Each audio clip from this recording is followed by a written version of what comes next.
দিনাজপুরের হিলিতে আমন মৌসুমে ধান ও চাল সংগ্রহের লক্ষ্যমাত্রা অর্জনে হিমশিম খাচ্ছে খাদ্য অধিদপ্তর।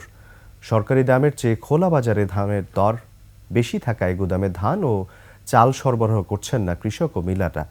এতে সরকারের খাদ্য বান্ধব কর্মসূচিতে চাল সরবরাহ ব্যাহত হওয়ায় শঙ্কা সংশ্লিষ্টদের। হিলি প্রতিনিধি সালাউদ্দিন বকুলের তথ্যচিত্রে ডেস্ক রিপোর্ট।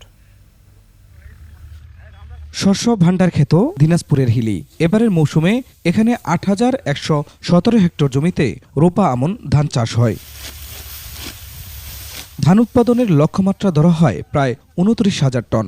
আবহাওয়া অনুকূল থাকায় উৎপাদন হয়েছে লক্ষ্যমাত্রার কাছাকাছি। প্রতিবারের মতো হিলি থেকে চলতি মৌসুমে ৫৬৪ মেট্রিক টন ধান এবং ১৩৭ মেট্রিক টন চাল সংগ্রহের লক্ষ্যমাত্রা নির্ধারণ করে খাদ্য অধিদপ্তর। গত ১৭ নভেম্বর থেকে শুরু হয় সংগ্রহ কার্যক্রম। তবে বাস্তবতা হচ্ছে ১.৫ মাস পর ৩৯ মেট্রিক টন চাল সংগ্রহ করা গেলেও জমা হয়নি এক মুঠো ধান। বাজারের চেয়ে সরকার নির্ধারিত দাম কমসহ নানা জটিলতার কারণে গুদামে ধান চাল দিতে অনাগ্রহ কৃষক মিলারদের। সরকারি গুদামে ঝামেলা বেশি, দামে কম। গুদামে ধান যা এই জন্য আগ্রহ নেয় যে ধানটা শুকাতে হয়, খুব পরিশ্রম করতে হয়, হয়রানি হবা লাগে, কয় আপনারটা হবে না, নিব না। ২৫-৩০ লাখ টাকা করে খরচ করে দেখা সারা বছর বসে কোনো ব্যবসা নাই। সরকারকে চাল দিতে গেলেও অনেক লস।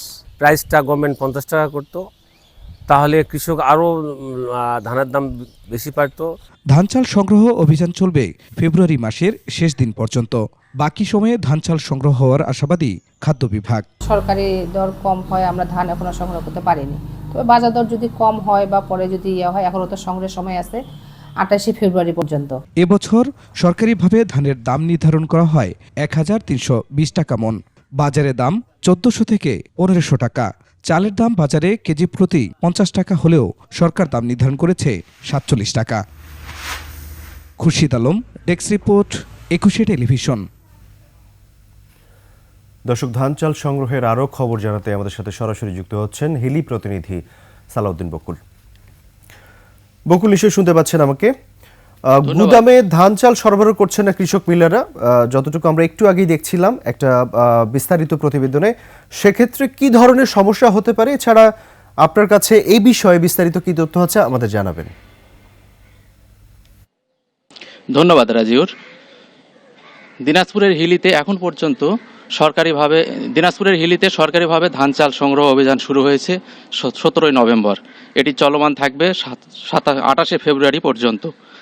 ধানের বিষয়ে যদি বলি, এখন পর্যন্ত সরকার ধানের লক্ষ্যমাত্রা নির্ধারণ করেছে ৫৬৪ টন, কিন্তু কৃষকরা এখন পর্যন্ত সরকারি গুদামে কোনো ধান দেন নাই।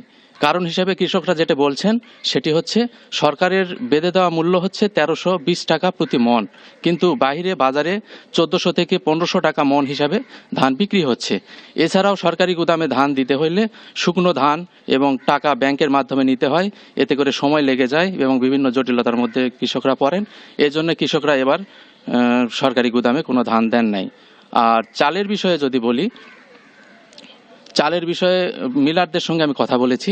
মিলাররা আমাকে যেটি জানিয়েছেন সেটি হচ্ছে তাদের ১ কেজি চাল উৎপাদন করতে খরচ পড়ে ৫০ টাকা, কিন্তু সরকার এই দাম বেঁধে দিয়েছে মাত্র ৪৭ টাকা প্রতি কেজি।